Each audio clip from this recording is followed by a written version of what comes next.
Hi everyone, welcome to my kitchen. In today's recipe, I'm going to show you one of my favorite drinks, that's the Thai iced tea. Every time I visit a Thai restaurant, along with the curries, I ensure that I don't forget to order my favorite Thai iced tea. Well, I used to typically reserve it for having it at restaurants, but one day I said I must try it at home and decided to make it.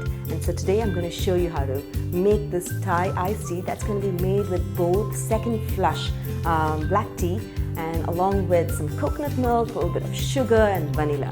The taste of Bodh is muscatel, mellow and floral, making it perfect to make this Thai iced tea. So without wasting any time, let me just dive right in and show you how to make this.